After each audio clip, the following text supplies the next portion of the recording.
तो क्या होता है जब कोई जिंदा दिल, चंचल इंसान एक ही चीज को रोज रोज दोहराते दोहराते एक पिंजरे में कैद हो जाए?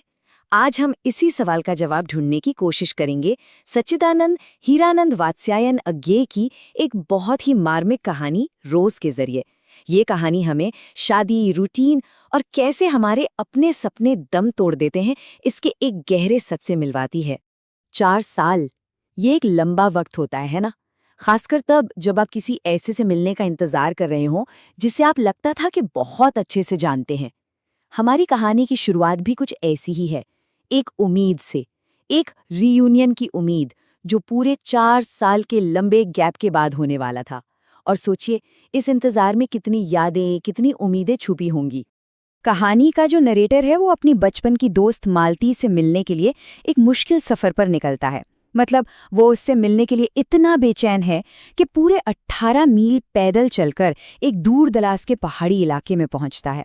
ये सिर्फ, आप समझिए, एक फिजिकल जर्नी नहीं है, ये तो टाइम में पीछे जाने की, उस पुरानी दोस्ती को फिर से जीने की एक इमोशनल कोशिश है। लेकिन जिस मालती से वो मिलता है वो उसकी यादों वाली मालती है ही नहीं, बिल्कुल नहीं। उसके सामने एक थकी हुई, एकदम खामोश औरत खड़ी है, जिसकी आंखों की चमक मानो बुझ सी गई हो। वो बस एक मशीन की तरह काम कर रही है और नरेटर को ये एहसास होता है कि वो अपनी दोस्त से नहीं, किसी अजनबी से मिल रहा है। ये मुलाकात किसी शौक से कम नहीं थी। और ये बदलाव सच में चौंकाने वाला है। नरेटर को याद आती है वो चुलबुली जिंदा दिल मालती जो पढ़ाई से तो नफरत करती थी और बस खेलकूद में लगी रहती थी। लेकिन आज उसके सामने जो औरत है वो इतनी थक चुकी है, दुनिया से इतनी कट चुकी है कि एक पुराने अखबार का टुकड़ा भी उसके लिए एंटरटेनमेंट बन गया है। सोचिए जरा। तो सवाल ये उठता है कि उस चंचल लड़की का हुआ क्या? उसकी वो जिंदा दिली कहाँ खो गई? इसका जवाब उसकी रोजमर्रा की जिंदगी में ही छिपा है, उस कभी न खत्म होने वाले लूप में, जिसने इस कहानी को इसका नाम दिया है, रोज। मालती की दुनिया सिमट कर रह गई है एक छोटे से सरकारी क्वार्टर की 4 दीवारों में। बस यहाँ वो अपने बेटे के साथ बिल्कुल अकेली है। पानी जैसी बेसिक चीज के लिए भी उसे शाम के 7 बजे तक इंतजार करना पड़ता है। ये सिर्फ एक घर नहीं है, ये एक इमोशनल रेगिस्तान जैसा है, जहाँ न कोई खुशी है, न कुछ नयापन। उसका हर दिन बिल्कुल एक जैसा, एक कभी ना खत्म होने वाला मैकेनिकल साइकिल। सुबह के काम, पति का इंतजार, बच्चे की देखभाल और फिर से वही शाम के काम। इस पूरे चक्र में उसके अपने लिए, उसकी अपनी पहचान के लिए कोई जगह ही नहीं है। वो बस परिवार की जरूरतें पूरी करने वाली एक मशीन बनकर रह गई है। और इस निराशा भरे माहौल में एक और डरावनी चीज जुड़ जाती है। वो है उसके पति का काम। वो एक डॉक्टर है जो गैंग्रीन के मरीजों का इलाज करता है। गैंग्रीन एक ऐसी बीमारी जिसमें शरीर का कोई हिस्सा सड़कर मर जाता है।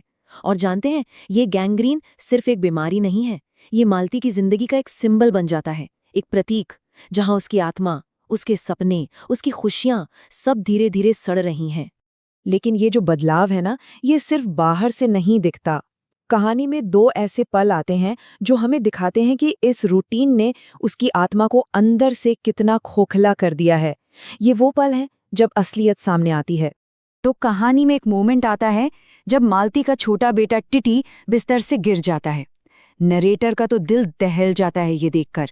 उसे लगता है कहीं बच्चे को कोई बड़ी चोट ना लग गई हो। लेकिन मालती, उसकी प्रतिक्रिया में कोई घबराहट नहीं, कोई चिंता नहीं।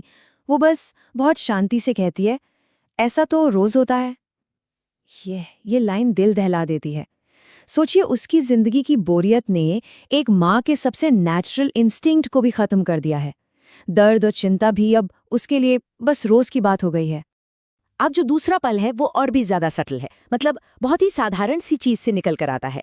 होता यह है कि उसका पति कुछ आम घर लाता है जो एक पुराने अखबार के टुकड़े में लिपटे हुए हैं। पहली नजर में तो ये एक बिल्कुल मामूली सी बात लगती है। और ये वही मालती है जो बचपन में किताबों से इतनी नफरत करती थी कि चुपके से उनके पन्ने फाड़ देती थी। लेकिन अब वो बाहरी दुनिया से जुड़ने के लिए इतनी बेचैन है कि उस पुराने अखबार के टुकड़े को बड़े ध्यान से पढ़ने लगती है। ये जो आयरनी है ना, ये दिखाती है कि उसके अंदर की वो जानने की प्यास इस घुटन भरी जिंदगी में कैसे दम तोड़ रही है। तो आखिर ये कहानी इतनी जरूरी क्यों है? क्योंकि मालती की कहानी सिर्फ एक औरत की कहानी नहीं है, ये हम सबके लिए एक तरह की वार्निंग है।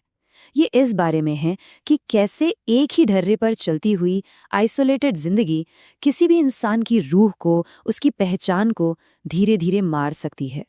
ये कहानी हमें सिखाती है कि बिना इंस्पिरेशन के, बिना कनेक्शन के और बिना नए एक्सपीरियंसेस के जिंदगी एक जेल बन सकती है।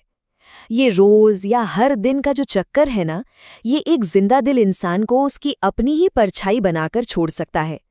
एक ऐसी परछाई जो बस सांस लेती है, जीती नहीं। और आखिर में ये कहानी हमें एक बहुत गहरे सवाल के साथ छोड़ जाती है। जब हर दिन बिल्कुल एक जैसा हो, तो क्या कोई इंसान सच में वही रह सकता है जो वो पहले था? ये एक ऐसा सवाल है जो हमें अपनी जिंदगी के बारे में, अपने बनाए हुए रूटीन्स के बारे में सोचने पर मजबूर करता है और शायद ये याद दिलाता है